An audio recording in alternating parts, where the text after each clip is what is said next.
एक प्रेरणादायक मोटिवेशनल गोष्ट आहे जी संघर्ष, आशा आणि यश याबद्दल आहे.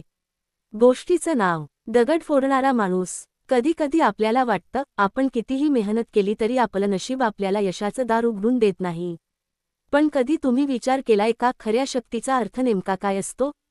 ही गोष्ट आहे रामू नावाच्या एका साध्या, गरीब दगडफोड्या माणसाची. रामू रोज सकाळी सूर्योदयाच्या आधी उठायचा, हातात हातोडा घ्यायचा आणि जायचा डोंगरावर दगड फोडायला. उन्हाळा असो की पावसाळा, तो काम थांबवत नसे. दिवसभर घाम गाळायचा आणि संध्याकाळी थकून भागून परत यायचा. एक दिवस डोंगराच्या टोकावर बसून तो दमून गेला होता.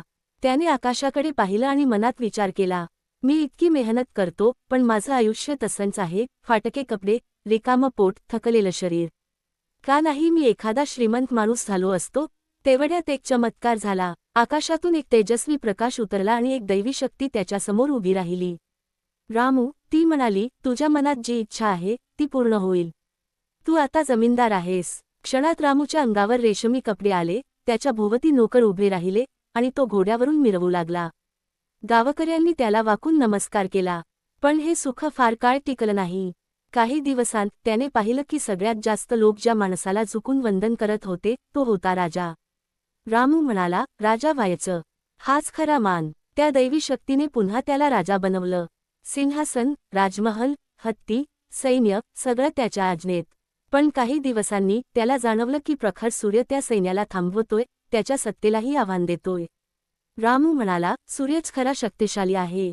तो सूर्य झाला. पृथ्वीवर त्याचं तेज पसरू लागलं. सगळे त्याच्या प्रकाशात झाकोळले गेले. पण लगेचच आले काळे ढग, सूर्याचं तेज लपवून टाकलं. रामू म्हणाला, ढग शक्तिशाली आहेत.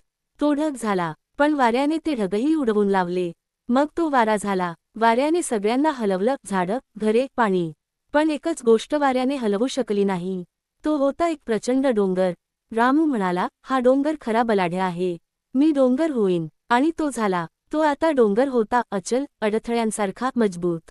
पण काही वेळाने त्याला जाणवलं, कोणीतरी हातोड्याचा वार करत आहे. एक माणूस पुन्हा पुन्हा हातोडा मारत होता आणि डोंगराला तडे जाऊ लागले.